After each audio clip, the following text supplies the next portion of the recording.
Parler cuisine, épisode numéro 11.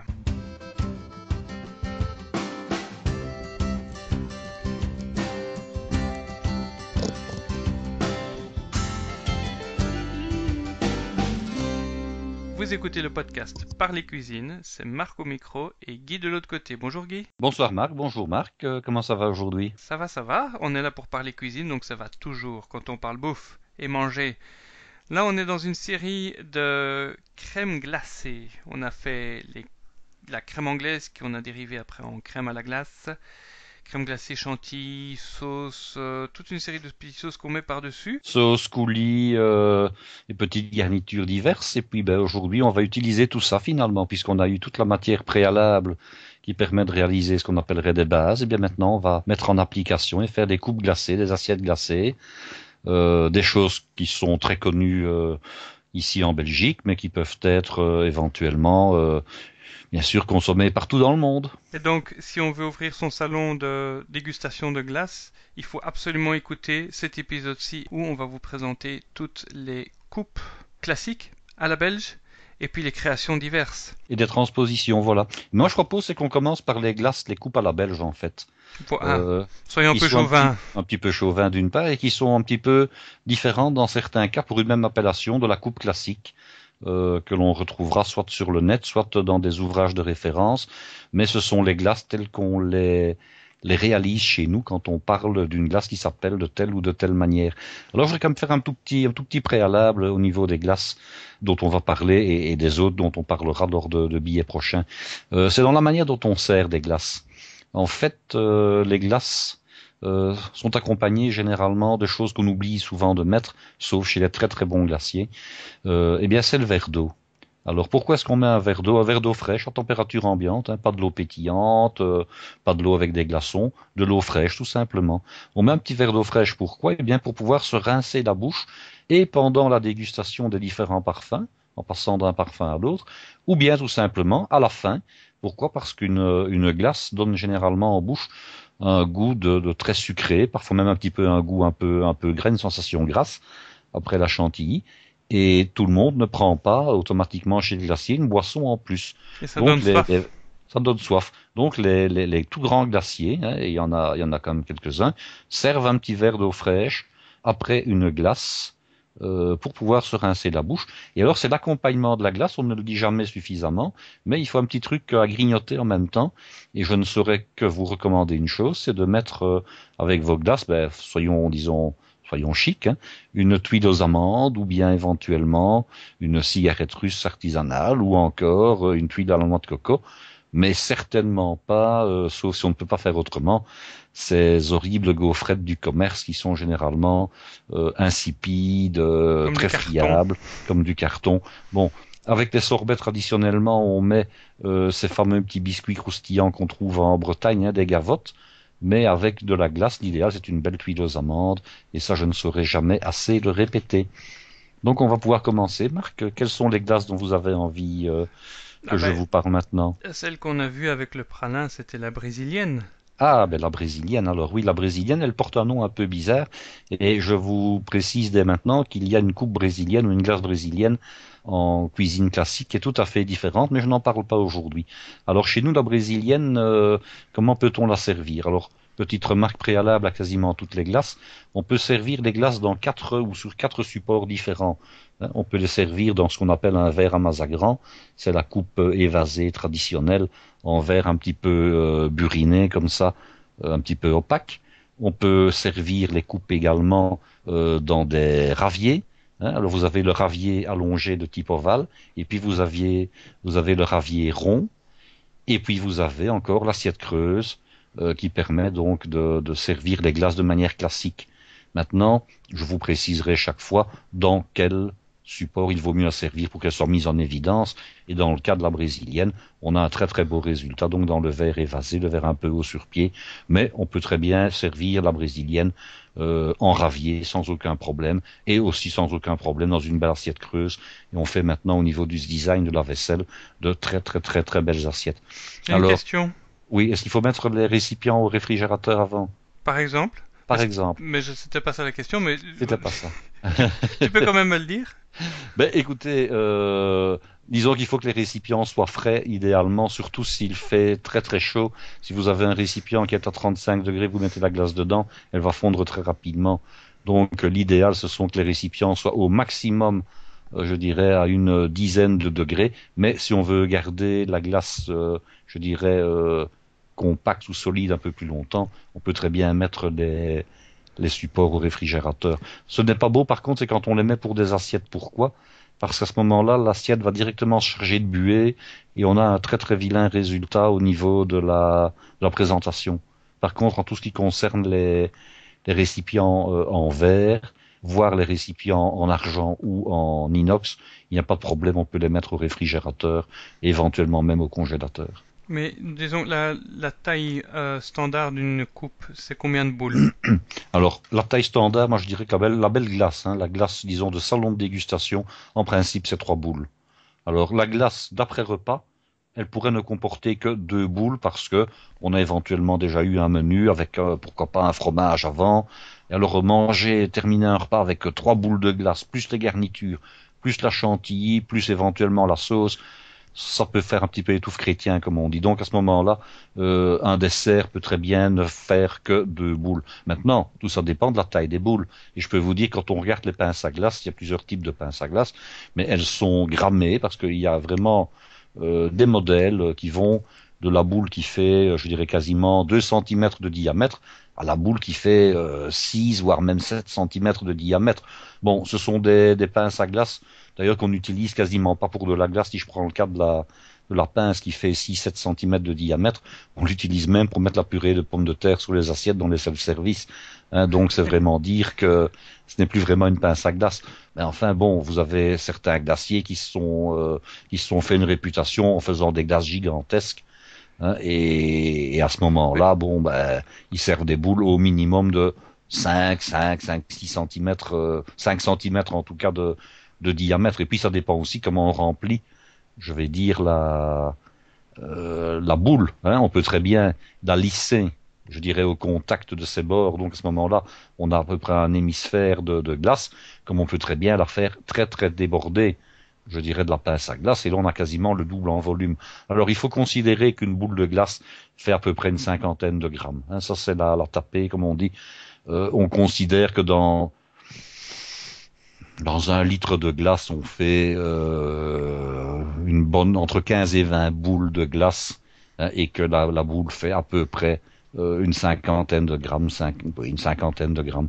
Alors considérons que la coupe totale doit faire au niveau de la glace à peu près 150 grammes, plus les garnitures. Hein. Ça, c'est les tailles classiques. Bien Mais entendu, justement, c'est variable. j'avais une autre question, vu que maintenant que tu parles des pinces à glace. Comment bien choisir sa pince à glace? Ah, ben, il y a plusieurs types de pinces. Hein. Il y a d'abord la pince mécanique, hein, qui est la plus habituelle, avec une poignée munie d'un ressort.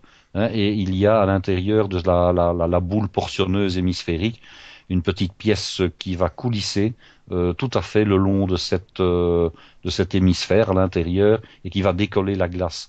Alors ça, c'est une pince à glace qui s'utilise moyennant le fait d'avoir un récipient d'eau dans laquelle on va tremper la pince, on va la faire fonctionner 2, 3 fois dans l'eau, hein, pour la rincer, et puis on va passer un autre parfum. Attention, au niveau de la législation, mais c'est le cas chez soi également, il faut utiliser de préférence une eau courante. Il ne faut pas, par exemple, travailler pendant une après-midi complète avec une soupière d'eau froide et puis croire que c'est bon comme ça. On ne risque que d'une chose, c'est de rendre les gens malades, parce que c'est un véritable bouillon de culture.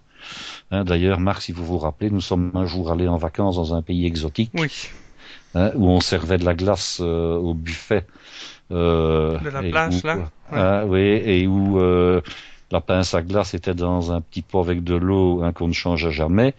Hein, et je me suis payé une gastro le soir même qui a duré 3 semaines. Hein. Je ne sais pas si c'est à cause de la glace. J'ai même pas l'impression que c'est à cause de la glace, mais n'empêche que. Hein, donc voilà, ça c'est une première catégorie de pinces à glace. Et puis vous avez ce qu'on appelle les pinces américaines. Alors ce sont des pinces qui ne sont pas munies de mécanismes, mais qui par contre sont munies, je dirais, d'une double paroi avec un fluide qui vient se réchauffer dans la main en principe. Dans la poignée, vous avez le liquide. Donc quand vous tenez la pince, je dirais verticalement, à un moment donné, vous la tenez toujours verticalement avec donc la boule portionneuse au-dessus. vous réchauffez le liquide qui est dans votre main, dans votre poignet, et puis quand vous inclinez la pince pour pouvoir prendre la glace, je dirais sur Dans le le ravier. boîte, dans le ravier, dans le bac, disons, de glace, ce liquide qui est, disons, réchauffé va aller dans la double enceinte et va, disons, permettre le décollement de la boule. Moi, je vais vous dire personnellement, je trouve qu'on a de très très belles boules avec ce genre de portionneuse. J'aime beaucoup ce genre de portionneuse. La seule chose, c'est que si vous devez travailler très longuement, vous allez vraiment vous refroidir la main et ça, c'est pas intéressant. Parce que c'est quand même grâce à la chaleur de votre main que vous faites fondre la glace. Et je dirais travailler très longtemps n'est pas très, je dirais très très facile avec ce genre de pince, hein. Par contre, bon, à titre ménager, quand on doit faire 4 ou 5 coupes glacées, il n'y a aucun problème. Alors il y a encore une autre manière de prendre la glace dans le récipient, c'est à la cuillère à potage, avec 2 cuillères, à condition d'avoir de la glace qui soit, je dirais, onctueuse, qui soit à température, je dirais, de travail facile. Si vous avez une glace qui est un peu dure, il est quasiment impossible de portionner de manière. Mais si on a une glace qui vient d'être réalisée, et généralement chez les glaciers, la glace est à, je dirais, à cette consistance-là, portionner la glace à la cuillère, ça donne de très très beaux résultats. Pourquoi? Parce qu'on fait à ce moment-là des quenelles de glace et non plus des boules. Et lorsqu'on fait un dressage en assiette, on a un beaucoup plus beau résultat d'un point de vue esthétique en faisant des quenelles de glace plutôt que des boules rondes, hein. Ça, c'est vraiment très très beau.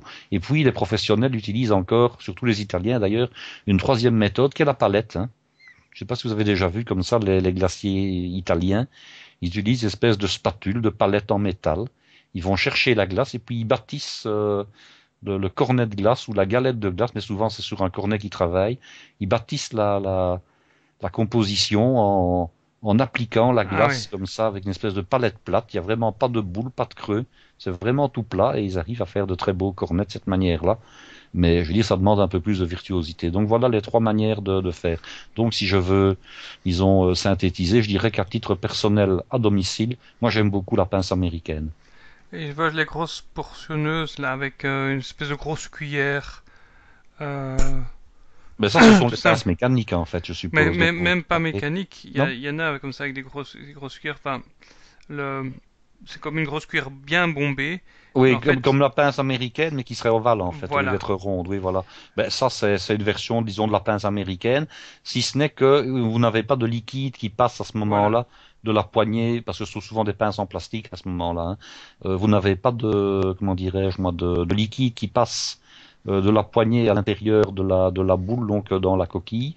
Et à ce moment-là, vous êtes obligé d'utiliser également un récipient avec de l'eau tiède, on va dire, qui permet de rincer la Bah, portionneuse avant de prendre chaque boule. bah, pour que les boules se détachent Se facilement, détache bien. si la Et, masse en métal est très forte, la chaleur du métal va rester pour quelques ben, boules avant. oui.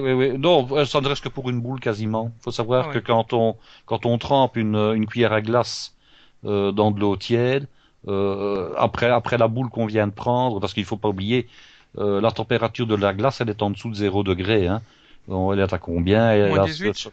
Non. Parce que selon les conservateurs, donc quand je dis conservateurs, non pas les produits qu'on mettrait dedans, mais les appareils de réfrigération, ça varie entre moins quelques degrés à moins une bonne dizaine de degrés. On n'est pas à des moins 18. Ça, c'est une température de conservation. Mais la température de service, bon, ça dépend des glaces, hein, mais on est à des moins 6, moins 7, moins 8 degrés. Hein, c'est à peu près une moyenne, disons, de service pour les glaces. Parce qu'il ne faut pas oublier, hein, c'est que il faut d'abord que la glace, on puisse la prendre facilement. Hein, ça, c'est une première chose. Si on doit se battre avec la glace, comme quand on sort même la glace du congélateur, hein, lorsqu'on doit se battre pour faire les boules, ben ça va pas. Il y a une question de rapidité au moment du service. Donc, il faut qu'elle soit malléable, on va dire. Mais il ne faut pas non plus qu'elle soit sur le point d'être de fondre. Parce que le client doit pouvoir manger son cornet à 2 ou à 3 boules ou sa galette sans avoir tout qui lui dégouline dans les manches, hein. Oui. Donc il faut que la glace soit à la fois suffisamment souple que pour être malléable, donc être prise et être servie rapidement, et pas trop souple, du moins pour ne pas être trop près de son point de fusion et ne pas fondre avant qu'on ait pu la manger, hein. Oui. Il n'y a rien de plus désagréable qu'une glace qui coule sur ses poignets dans ses manches, hein. Dark. Comme quand on était petit. Comme quand on était petit, voilà. Non mais. En tout cas, je vais mettre sur les notes de l'émission que vous retrouvez sur le site parlercuisine.com quelques exemples de coupes qui sont disponibles à des prix très raisonnables. Et puis de cuillères à glace. Je vois une excellente cuillère à glace ici.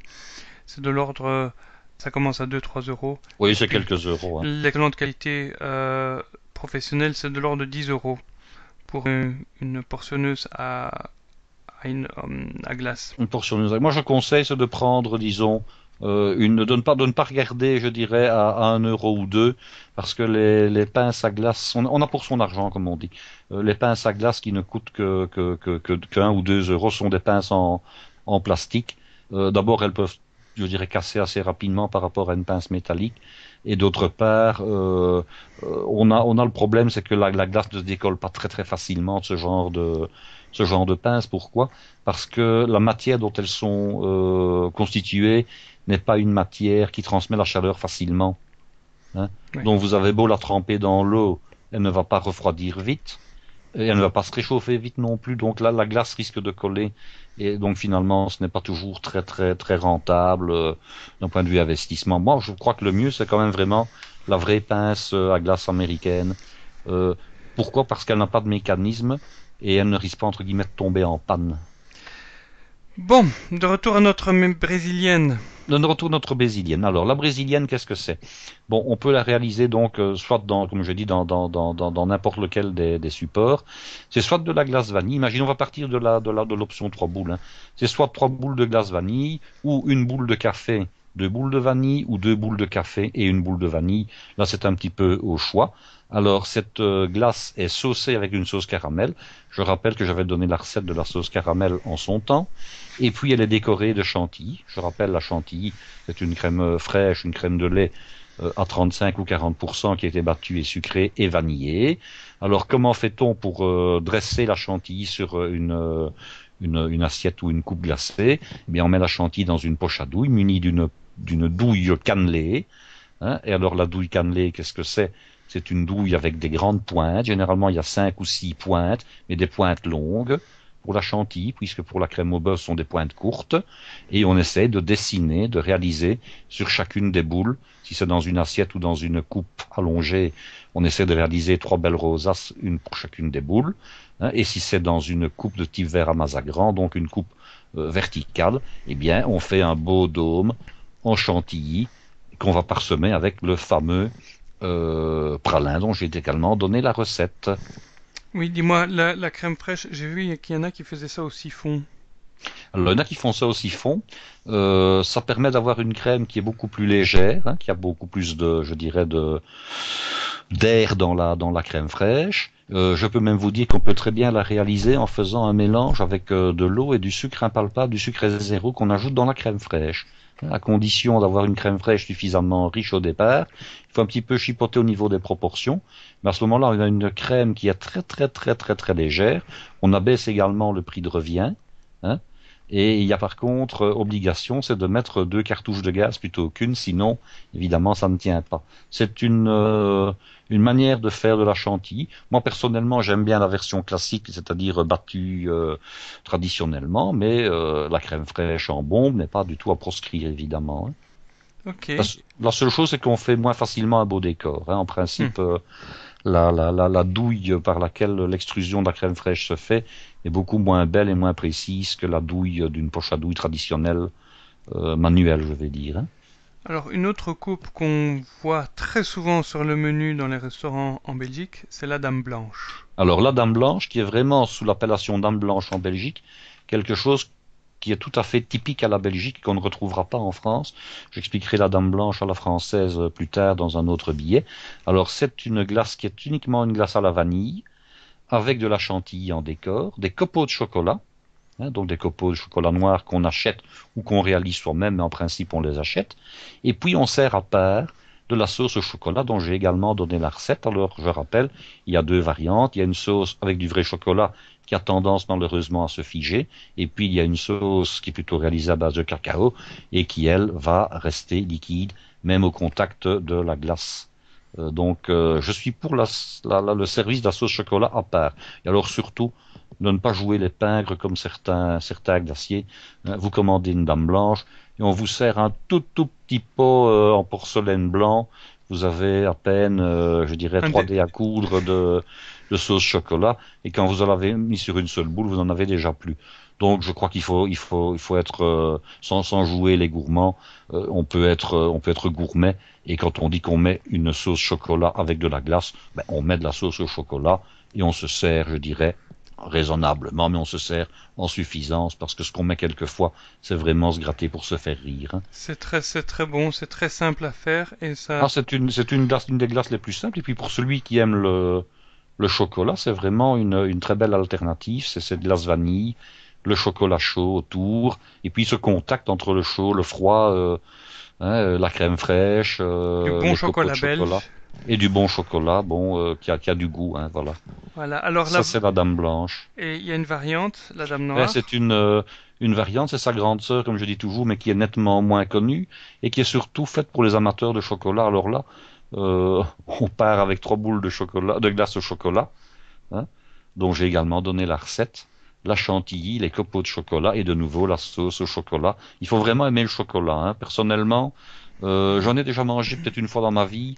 Je trouve qu'il faut vraiment aimer beaucoup le chocolat pour aller donc dans cette direction-là. Alors on pourrait faire ce qu'on appellerait une glace mulâtre, qui serait composée, elle, d'une boule chocolat, 2 boules de vanille, tout en gardant La Dame la même Métis. garniture, la dame métisse ou la dame mulâtre, comme Ouais. on veut, hein, la dame métisse, où on alternerait glace vanille et glace chocolat, ça pourrait très bien se faire, et ce ne serait pas pour autant mauvais. Alors, une autre coupe qu'on peut très bien faire avec les recettes que tu as données précédemment, c'est la coupe Pouépion. Ah, la coupe Pouépion. Alors ça, c'est, disons, une coupe que bien souvent dans les restaurants ou dans les snacks ou chez les glaciers, on vous marque en parenthèse en saison uniquement, hein, la glace Pouépion. Pourquoi? Parce que pour ceux qui ne connaîtraient pas, je dirais la signification de ce mot, Pouépion, c'est un petit village, petite localité des bords de Meuse en amont de Namur, donc entre Namur et Dinan, et qui est connu depuis des décennies pour ses fraises, hein. En France, il y a entre autres les fraises de Plougastel, et bien en Belgique, il y a en Wallonie les fraises de Wépion. Alors vous allez me dire, mais bon, qu'est-ce qu'elles ont, les fameuses fraises de Wépion, par rapport à d'autres? Eh bien, ce sont des fraises qui sont extrêmement parfumées, extrêmement goûteuses. Alors certaines mauvaises langues vont dire, oui, mais enfin, on ne réalise pas, on ne fait pas que des fraises de Wépion à Wépion. Effectivement, on les fait dans toute une partie de la vallée de la Meuse, sur les plateaux qui entourent la Meuse. Et on a un petit peu recherché les raisons pour lesquelles, effectivement, les fraises de Wépion, qui sont plus chères, hein, sont meilleures. Apparemment, les dernières, disons, raisons que j'ai pu, disons, voir, c'est que ce serait dû au sol qui contiendrait du fer, hein. Donc, c'est ça qui donnera à la fois et de la couleur et du goût aux fraises de Wépion. C'est la composition du sol. Maintenant, il y a certainement un choix dans les variétés. Il y a certainement également un savoir-faire. Mais j'ai comparé comme ça sur le marché des étals avec les marchands, en disant, tiens, euh, qu'est-ce que vous avez comme fraises? Ah ben, ici, j'ai des fraises qui seront des fraises importées. Là, j'ai de la fraise belge standard. Et là, à gauche, j'ai de la Wépion. Et je peux vous dire, c'est vraiment pas de l'arnaque. Quand on est au-dessus des fraises de Wépion, on a véritablement un Ça sent la parfum de fraise, ouais. fraise. Ça sent la fraise, mais ça sent bon la fraise, hein. Et ça sent la fraise de manière pointue, de manière, je ne veux pas dire agressive, mais de manière prononcée. Et quand on est au-dessus des fraises, disons, entre guillemets, traditionnelles ou standards, qui ne sont pas de Wépion, bah, ça sent la fraise si on prend le ravier et qu'on met son nez dessus. Tandis que les fraises de Wépion, vous êtes debout à côté, à 1 mètre du ravier, vous sentez la fraise. Alors, bien sûr, c'est une glace aux fraises. Alors, on peut la réaliser de nouveau, hein, soit dans une coupe, soit dans un ravier, soit dans une coupe ronde, mais également en assiette, il n'y a pas de problème. Et on va devoir faire une petite, je dirais une petite manipulation. On va faire des fraises macérées. Donc, qu'est-ce qu'on fait? Eh bien, on va dire en gros, hein, un quart d'heure, 20 minutes avant de réaliser la coupe. On va presser un petit citron, on va mettre du sucre. Alors, pour vous donner une idée, il faut compter une centaine de grammes de fraises fraîches par personne, 20-25 grammes de sucre, hein, et puis un petit filet de jus de citron. Je dirais pour 4 couverts, vous mettez l'équivalent d'un demi-jus de citron pour 4 personnes, c'est à peu près ce qu'il faut. Donc vous faites fondre votre sucre et votre jus de citron ensemble, vous ajoutez les fraises que vous avez lavées. Je rappelle comment on lave une fraise, hein. On lave les fraises entières, on les équeute après, et pas l'inverse. Pourquoi? Parce que sinon on a de l'eau qui entre dans le trou qu'on a fait lorsqu'on a enlevé la queue des fraises. Donc on les équeute après les avoir lavées, après les avoir égouttées et éventuellement même essuyées. On coupe les fraises en morceaux, hein. Si ce sont des petites fraises, bon, on les coupe en deux. Si ce sont des grosses fraises, bon, on les coupe en 4, 5, 6, 7, 8 morceaux, ça dépend de la taille de la fraise. Je signale quand même que les meilleures fraises sont les fraises qui ne sont pas trop grosses. Pourquoi? Parce que les toutes grosses fraises, elles font un bel effet dans la boîte, mais quand on les coupe en deux, elles sont blanches au milieu. Oui. Tandis que les fraises plus petites, elles peuvent être rouges jusqu'au cœur, et elles sont meilleures. Donc on coupe les fraises, on les met dans ce mélange de sucre et je dirais de jus de citron, et on les remue gentiment. On prend la précaution de garder par personne une fraise entière en prenant une belle fraise bien régulière de taille moyenne qui servira à la garniture. Donc, on met ces fraises à macérer, on les range au frigo. On peut mettre, si on le supporte, un petit tour de moulin de poivre noir. Ça va donner un petit peu de goût, de peps, de boost à vos fraises. Et au moment du dressage, eh bien, qu'est-ce qu'on fait? On va disposer ces boules de glace donc sur le ravier par exemple. On va répartir avec une cuillère et les fraises et le sirop tout autour donc des boules de glace. On va dresser de la chantilly avec la poche à douille comme je l'ai expliqué sur chacune des boules. Si c'est dans une coupe évidemment on ne va pouvoir dresser que la chantilly au-dessus.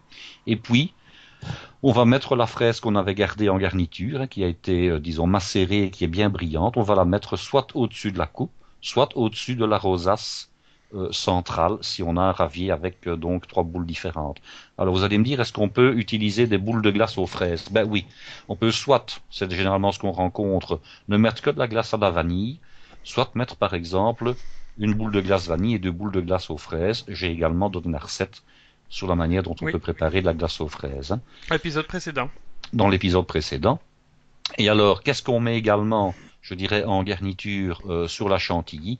On peut mettre un petit peu d'amandes effilées grillées, donc des amandes blanches, coupées en toutes fines lamelles, sont des amandes effilées, qu'on a fait griller au four. Alors, quand je dis griller, entendons-nous, mes mots risquent d'être pris abusivement. On ne place pas les amandes sous le grill, donc ce qu'on appelle la salamandre dans le jargon professionnel, et encore moins à la poêle. On ne risque qu'une chose, c'est de les faire brûler et d'avoir quelque chose qui soit tout à fait irrégulier.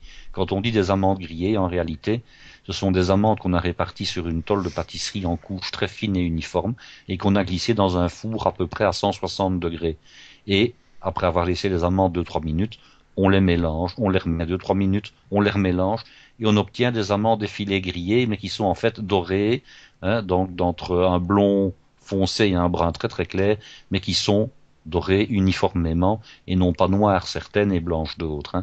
Donc ça c'est la belle amande grillée et on met donc un petit peu de brisure d'amande comme ça sur la chantilly également pour terminer la coupe. Alors il y a une autre garniture qu'on peut mettre, c'est de faire ce qu'on appelle du coq au vert. Alors du coq au vert, ce n'est pas compliqué, c'est pas comme des anguilles au vert faites avec du coq. Du coq au vert, c'est de la poudre de coco qu'on a coloré avec un tout petit peu de colorant alimentaire vert du bout des doigts dans une tasse et qu'on laisse sécher. On peut le faire à l'avance et on peut parsemer la chantilly très discrètement et très légèrement avec un petit peu de ce coco coloré en vert. Attention, ça doit rester des couleurs, je dirais, pastel. On ne colore pas le coco en vert, je dirais, Fluo. en vert prairie ou en vert fluo. Ça doit être un vert, disons, agréable à l'œil, un vert très clair. Et à ce moment-là, vous avez finalement sur la chantilly du vert et du rouge qui rappellent donc la couleur de la fraise quand elle est entière. Et puis vous avez le blanc de la chantilly. Si on met des amandes, on ne met pas de coco. Si on met du coco, on ne met pas d'amandes, bien entendu. Ça c'est la coupe Pouépion. Alors si on veut vraiment faire une coupe Pouépion, je vais dire de luxe, qu'est-ce qu'on peut faire? On peut faire un petit peu de coulis de fraises. J'ai également donné la recette des coulis de fruits. Oui. Et à ce moment-là, non seulement on met des fraises macérées, mais on met une petite saucière de coulis de fraises à part. Et si on fait un montage à la coupe où on ne compte pas mettre de saucière à part, eh bien, on alterne une boule de glace vanille, une cuillerée de fraises macérées, l'équivalent d'une cuillerée de coulis. On remet de nouveau une boule de glace vanille, une cuillerée de fraises macérées, une cuillerée de coulis, de nouveau une boule de glace vanille, une cuillerée de fraises, une cuillerée de coulis, et on termine par la chantilly. Vous voyez, on peut, je dirais, avoir une glace très simple, ou bien la complexifier, et forcément, si on la complexifie, on lui donne un cachet supplémentaire, et c'est vrai que la belle coupe de glace de Wépion, de fraises de Wépion, c'est en mettant un petit coulis en plus, bien entendu. Alors, une Une autre coupe qui porte le nom d'une région belge, c'est le café liégeois. Ah oui, le café liégeois. Alors là, le café liégeois, c'est pour la petite histoire, et je vais quand même l'expliquer pour les personnes qui ne seraient pas, disons, des autochtones, puisque j'ai appris que nous étions écoutés dans des régions tellement différentes, hein, Très qui vont éloigné du monde, oui. la Corée, le Maroc, l'Afrique du Sud, l'Australie, je pense aussi, la Nouvelle-Zélande. Enfin voilà, on est vraiment écoutés partout dans le monde. Alors il faut savoir que nous fêtons actuellement le 100e anniversaire du début de la Grande Guerre, qui est en fait la guerre de 14-18. Et la Belgique a été donc envahie à ce moment-là par les Allemands qui venaient de l'Est. Et une des premières villes qu'ils ont rencontrées et où il y a eu de la résistance, c'est la ville de Liège. Alors la ville de Liège est entourée de forts, hein, qui ont été pris les uns après les autres, mais qui ont résisté vaillamment. Et les Allemands ne s'attendaient absolument pas à trouver une résistance pareille en Belgique autour de la ville de Liège. Et c'est le fait que la ville de Liège a particulièrement bien résisté qui a fait que l'armée française qui était en arrière a pu, je dirais, faire le nécessaire pour finalement s'installer dans le nord de la France à hauteur du département de la Marne et que la France n'a pas été, je dirais, directement envahie beaucoup plus profondément qu'elle ne l'a été. C'est la raison pour laquelle, à l'issue de la guerre, la ville de Liège a été décorée de la Légion d'honneur en tant que ville, ce qui est quand même relativement rare. Donc, les Français, pendant la guerre, ont rebaptisé toute une série de produits qui au départ s'appelaient viennois en produits liégeois pour mettre la ville de Liège à l'honneur. Alors pour prendre cet exemple-là, il y avait à Paris une station de métro qui s'appelait Berlin et qui entre-temps s'est appelée Liège.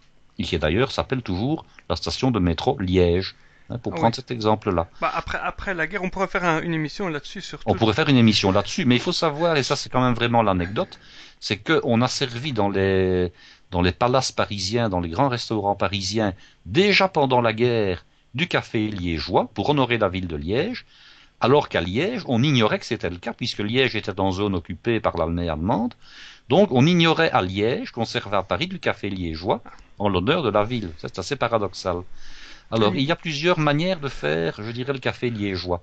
Il y a d'ailleurs actuellement toute une association de restaurateurs, de cafetiers, de glaciers, qui chaque année concourt pour le meilleur café liégeois. Et le café liégeois qu'on sert habituellement, je vous donnerai les deux versions, n'est pas tout à fait ou pas exactement celui qui gagne le concours. Alors, le café liégeois qui gagne le concours, de quoi est-il composé? Il est composé de glace vanille ou éventuellement de glace vanille et café que l'on va arroser avec du café bien chaud, du café brûlant, éventuellement un petit filet de crème fraîche et éventuellement un peu d'extrait de café. Et puis on va passer le tout avec un mixeur.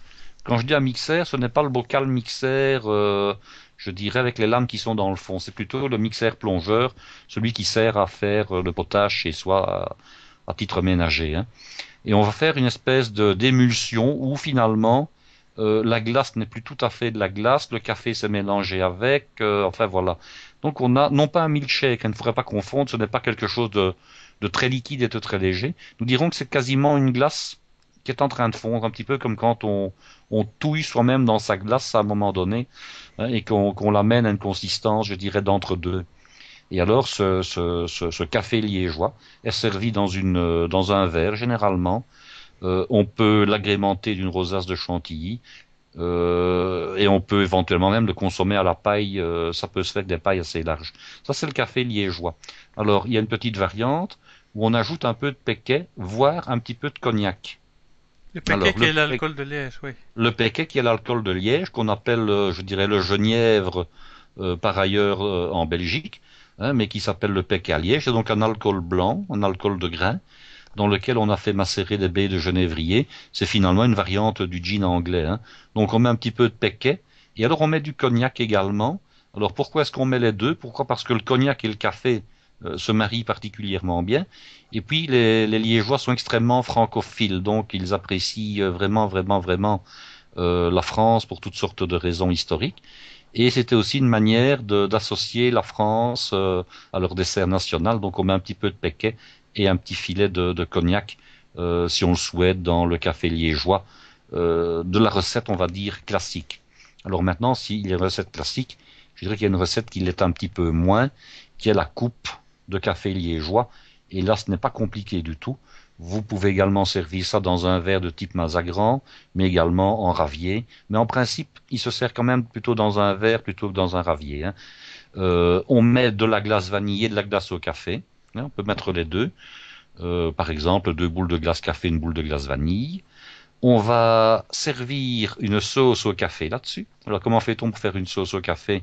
Eh bien, on fait une sauce caramel, mais au lieu de décuire à l'eau, on la décuit au café, tout simplement. C'est pas plus compliqué que ça.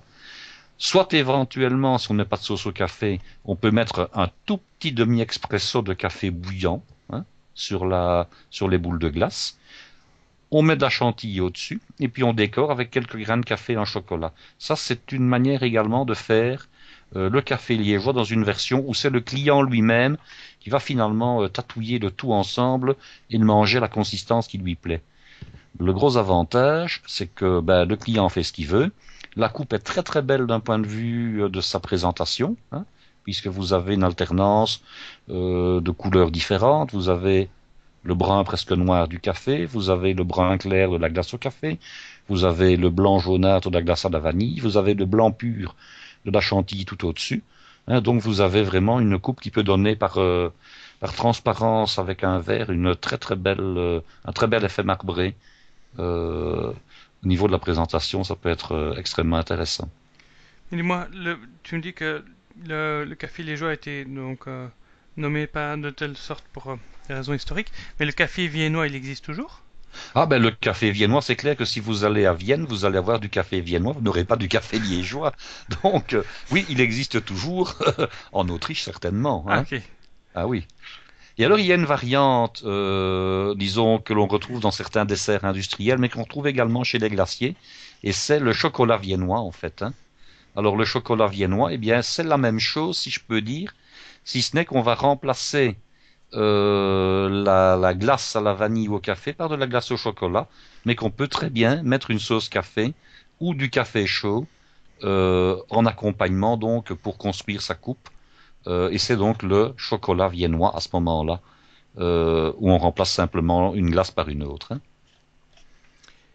Alors bien entendu, on ne mettra pas des grains de café au-dessus, on mettra des copeaux de chocolat au-dessus de la glace, ça va de soi. Bien entendu. Une autre coupe qu'on trouve beaucoup en Belgique et que j'appréciais pendant tout un temps, c'était la coupe advocate. Ah, la coupe advocate, bon, c'est une coupe qui est vraiment un petit peu, je vais dire, réalisée à toutes les sauces selon l'esprit du glacier. Je peux vous donner une variante, hein. Je vais quand même préciser un petit peu ce que c'est que de l'advocate pour nos amis qui ne sont pas forcément belges. L'advocate, c'est ce qu'on appellerait une liqueur, mais une liqueur un peu spéciale, réalisée à base de jaune d'œuf. Alors, si vous allez sur Internet, vous trouverez des recettes d'advocate maison. En gros, de quoi est-ce que c'est constitué? C'est constitué de jaune d'œuf, de sucre, de lait ou de crème et d'alcool. Voilà un petit peu ce qu'il y a dans de l'advocate. Plus, alors on m'a dit que ce qui donnait le goût advocate, c'était éventuellement de nouveau le genévrier, parce qu'on pouvait très bien mettre comme alcool du genièvre ou bien du gin pour la réaliser. Mais j'ai trouvé également des recettes d'advocate où on met du cognac par exemple.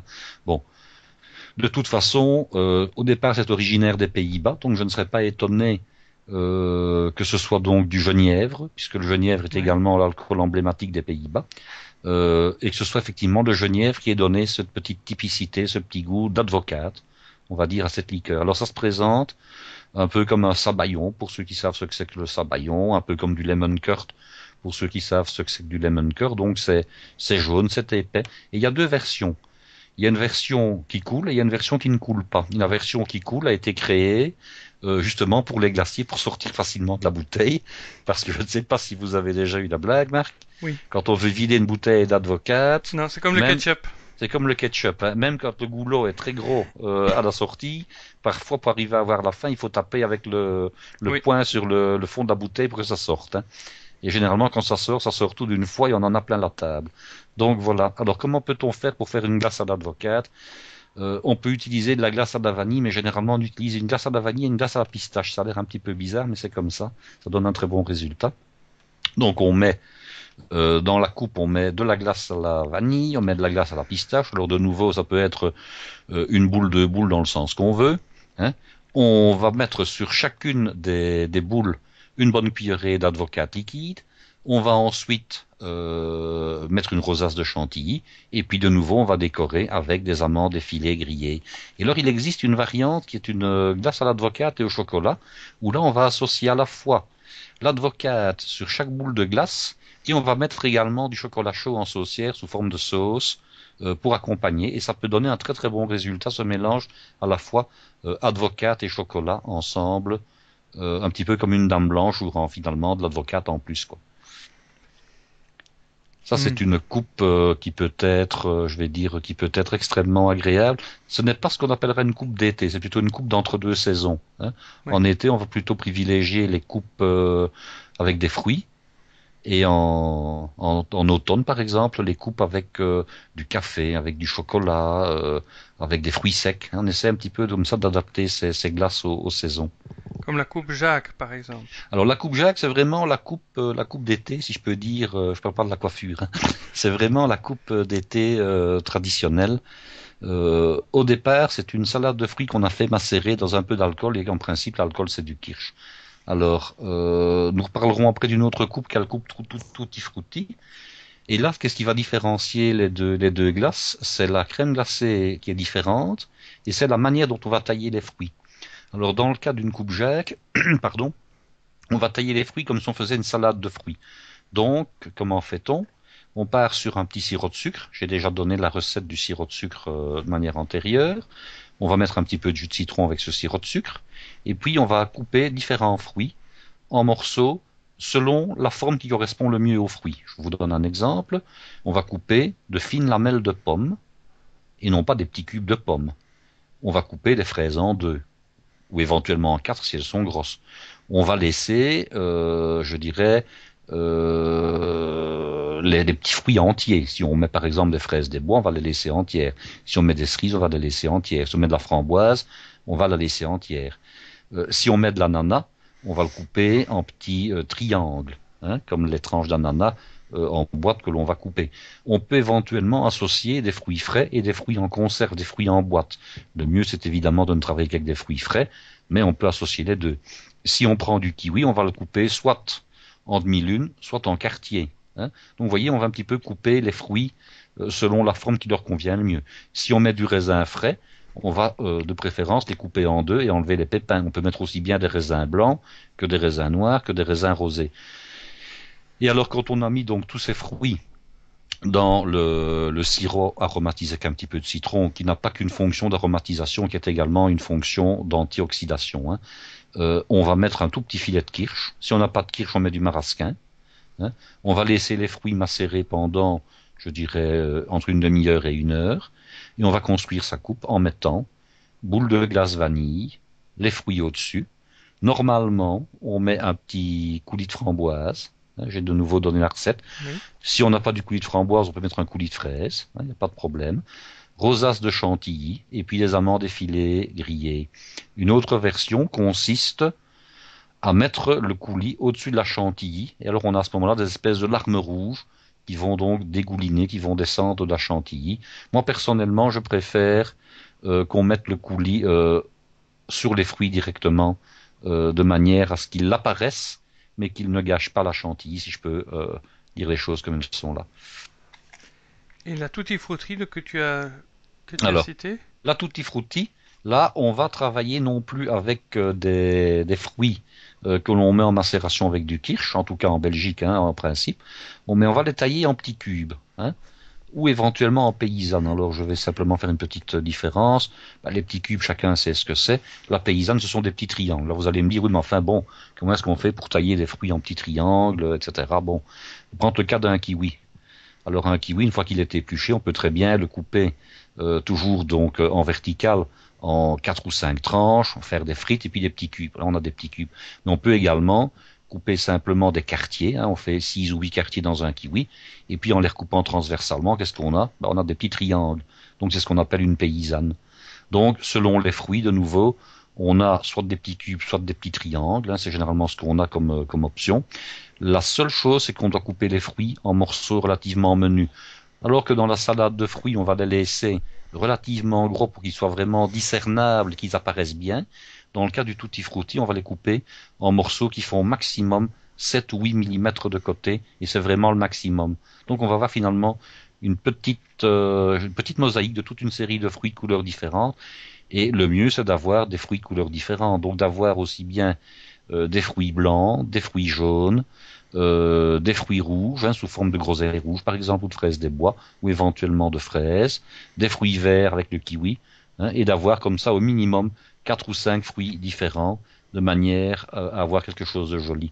Alors au niveau de la glace, on peut très bien travailler avec de la glace vanille seule, mais également associer la vanille avec d'autres fruits. Donc avoir à ce moment-là, par exemple, une boule de glace qui soit rose, fraise ou framboise, une boule de glace qui soit jaune, comme par exemple l'ananas ou l'abricot, une boule de glace qui serait un petit peu verte, comme le melon ou le kiwi. Mais on pourrait aussi avoir une glace à la banane, une glace à la mangue. Donc là, on va mettre un maximum de fruits différents. Et la seule différence, je dirais, qu'on peut encore ajouter avec la glace de la courgette, c'est qu'il n'y a pas de coulis de fruits rouges. Donc il n'y a pas de coulis de fraises ou de framboises. Il n'y a que les fruits qui sont donc en garniture, avec un petit peu de sirop de sucre. Miam. Que dire de plus? Ah, je ne sais pas. C'est ça, on reste toujours sans voix. Alors, il y a encore deux coupes typiquement belges que j'ai sur ma liste là. C'est la glace noiseline et amandine. Alors, ce sont des coupes qu'on rencontre très peu souvent et qui vont être bâties un petit peu comme la glace brésilienne.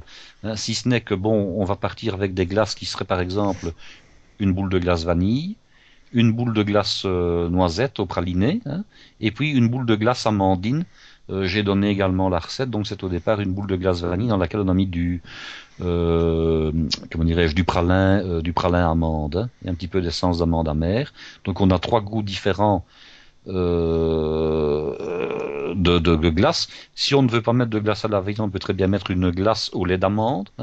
Donc à ce moment-là, on aurait lait d'amande, glace noisette et glace aux amandes pralin, sauce caramel, chantilly, et puis des fruits secs torréfiés au-dessus, soit le pralin amande comme j'expliquais, soit de la brésilienne negresco qu'on achète dans le commerce, soit un mélange de plusieurs fruits secs torréfiés qui seraient mis au-dessus. Ça ressemble un peu à la brésilienne, mais avec un goût différent. Donc ici, il n'y a plus de café qui intervient. Ce sont des glaces aux fruits secs. Oui, oui. Concernant les glaces aux fruits, il en reste deux très... euh, comment dire? Trois. Même j'en ai sur ma liste là. Ah, La oui. banana split, la poire belle Hélène et la pêche melba. Et nous terminerons par la pêche melba parce que c'est quand même la plus jolie dont on peut parler un petit peu au niveau de son historique. Alors, le banana split est au départ une glace qui vient des États-Unis et ce n'est pas à l'habitant de la perfide Albion que vous êtes, Marc, que je dois expliquer ce que veut dire le mot split Split, dans le ça veut cas de la dire banane. coupé en deux. Fendu en tout cas, Fendu donc dans le sens fendu de la en sens de la longueur. longueur, tout split. Donc en fait, on va travailler avec une banane qui a été fendue en deux.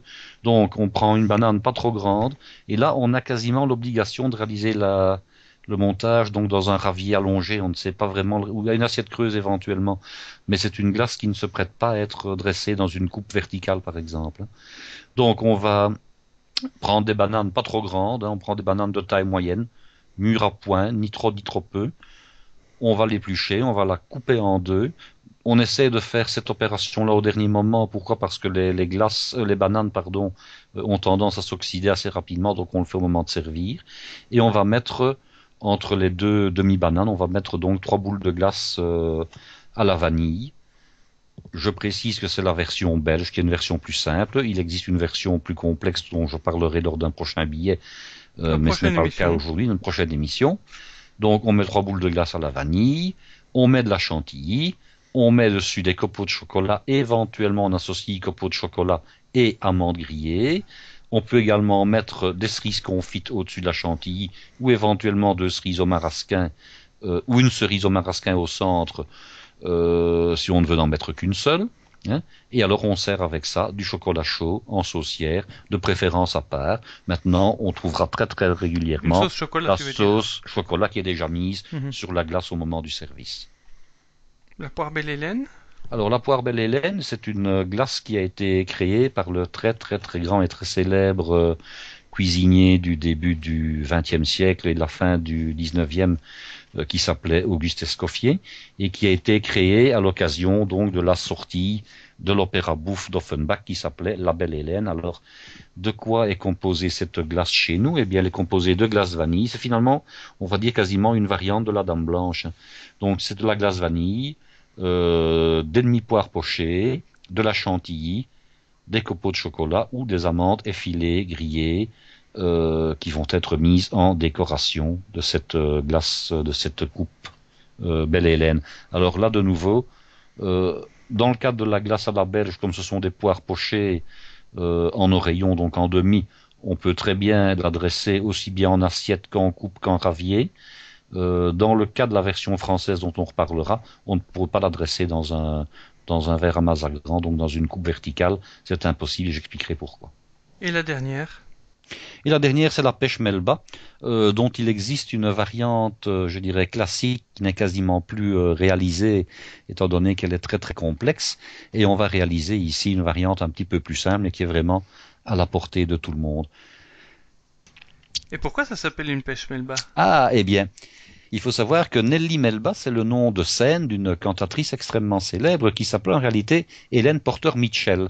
Et alors, si vous allez voir sur Internet, vous verrez que bien qu'elle soit une artiste de la fin du 19e et début du 20e siècle, eh bien, on peut encore trouver certains de ses enregistrements puisque certains d'entre eux remontent en tout cas à 1907 et à 1923, je pense, quand elle avait 65 ans. Elle a encore d'ailleurs toujours une très belle voix à ce moment-là. Donc on peut encore écouter Nelly Melba sur le net, il n'y a pas de problème. Alors vous allez me dire, Marc, mais pourquoi s'appelle-t-elle Melba alors que son vrai nom c'est Mitchell? Oui, Alors ça vient d'où ça, melba? ça vient d'où? Eh bien, elle a voulu rendre honneur. Il faut savoir que c'était une cantatrice australienne. Alors si je vous dis ça, ça devrait vous mettre un peu sur la voie. Melbourne? Voilà, exactement. Elle a donc finalement pris un nom de scène qui faisait référence à son pays d'origine et à la capitale, enfin à la capitale d'un des États de l'Australie, qui est Melbourne, hein. Donc elle s'est appelée Nelly Melba plutôt que Hélène Porter Mitchell, ce qui avait c'est sans doute un petit peu moins glamour, je dirais, à porter. Et alors finalement, ben, la pêche Melba, elle doit quelques petites choses à la Belgique. Hein, ça n'a l'air de rien, mais en fait, Nelly Melba était une diva extrêmement célèbre à son époque, et elle a commencé sa carrière internationale en chantant à la Monnaie à Bruxelles. Donc c'est vraiment chez nous qu'elle a commencé sa carrière en 1887. Et puis la gloire ne l'a plus quittée du tout. Elle a chanté sur toutes les plus grandes scènes du monde, aux États-Unis, en Angleterre, à Paris bien entendu. Elle chantait aussi bien, je dirais, en anglais qu'en français, qu'en allemand, qu'en italien. Et un beau jour, elle se trouvait à Londres, où elle donnait comme spectacle un très célèbre opéra de Wagner qui s'appelle Lohengrin. Et elle logeait à l'hôtel Ritz, où travaillait, non pas au Ritz, pardon, je demande, elle logeait au Savoie, où travaillait le fameux Auguste Escoffier dont j'ai déjà parlé. Et comme c'était quelqu'un qui était, donc je parle d'Auguste Escoffier, extrêmement célèbre également, c'était le roi des cuisiniers, le cuisinier des rois, son aura était prestigieuse. Nelly Melba lui avait offert deux places, donc deux fauteuils pour l'assister à ses spectacles, étant donné qu'à l'époque, on ne faisait pas un spectacle d'une journée, on restait plusieurs jours dans une grande capitale comme Londres, évidemment. Hein. Et le lendemain, elle mangeait au restaurant donc, dont Auguste Escoffier était le chef principal. Et pour la remercier donc des deux places qu'il lui avait offertes la veille, il a décidé de lui servir un dessert qu'il venait de créer, qu'il avait créé à cette occasion, et il lui a donné son nom. Il a donc appelé ce dessert la pêche melba. Alors, comment réalise-t-on la pêche melba chez nous? Eh bien, on la réalise avec de la glace à la vanille, de la purée ou du coulis de framboise dont j'ai donc éventuellement donné la recette lors d'un billet précédent. On travaille avec des pêches pochées, des demi-pêches pochées. Alors traditionnellement, on réalise chez nous avec des pêches abricotées, mais normalement ce sont des pêches blanches, hein, non pas des pêches abricotées, de la chantilly et des amandes effilées grillées. Alors on peut réaliser ça soit dans un ravier, soit dans une coupe, soit en assiette, beaucoup plus difficilement dans un verre à mazagran, étant donné que vous devez mettre deux demi-pêches dans la composition glacée, et qu'il est très difficile de mettre des demi-pêches dans un verre à mazagran et ensuite de pouvoir les couper facilement. Et voilà, donc ça nous fait quand même déjà une bonne douzaine de coupes à essayer soi-même. Si vous n'avez pas envie de vous fatiguer, vous allez au premier glacier que vous retrouvez, au premier bon glacier que vous trouvez en Belgique, et vous aurez normalement le choix de pouvoir Oh, déguster tout écoutez, ça. vous allez trouver sans aucun problème au moins 7 ou 8 de ces coupes chez n'importe quel glacier standard, hein. La Dame Blanche, la Brésilienne, la Coupe Jacques, la Pêche Melba, le Café Liégeois. Ce sont des coupes qui sont vraiment des incontournables. Chez les glaciers belges, il n'y a pas de problème. Et puis ce qui est bien, c'est que comme les cuisiniers, si vous n'aimez pas ce que vous avez mangé chez eux, vous pouvez retourner, vous réécouter les épisodes précédents et vous pouvez le faire vous-même. C'est cool. Et puis n'oubliez pas, hein, c'est que bon, moi j'ai donné toutes les recettes de glace vanille, glace chocolat, glace café et les glaces aux fruits. Mais vous pouvez toujours acheter les glaces chez un glacier ou bien une bonne glace en grande surface, il n'y a pas de problème, et faire quand même les montages vous-même, hein. Vous pouvez très bien réaliser le coulis de fraises vous-même avec des fraises du jardin ou des fraises que vous avez achetées. Mais par contre, la glace vanille, si vous n'avez pas de sorbetière, ben, il va de soi que vous n'avez pas d'autre solution que de l'acheter dans le commerce, évidemment, hein. Exactement, exactement. En tout cas, Guy, merci beaucoup pour cet épisode très intéressant. Je rappelle à ceux qui veulent poser une question à Guy, vous pouvez envoyer un email à question@parlercuisine.com. Vous pouvez aller laisser un commentaire sur notre page Facebook Parler Cuisine. Vous pouvez aller retrouver toutes les notes de l'émission, les épisodes précédents, les bonus précédents sur le site parlercuisine.com. Et si vous avez aimé ce podcast, n'oubliez pas d'en parler autour de vous et n'hésitez pas à venir sur iTunes nous mettre une note. On a besoin de ça pour avoir le courage de continuer. Donc vos encouragements sont toujours bienvenus. N'hésitez pas à nous laisser un commentaire si vous avez aimé. Si vous n'avez pas aimé, ben, dites-nous aussi pourquoi vous n'avez pas aimé. Mais bon, après tout. Merci beaucoup Guy et je te dis à la prochaine. Et bien à la prochaine, Marc, à bientôt. Au revoir. Au revoir.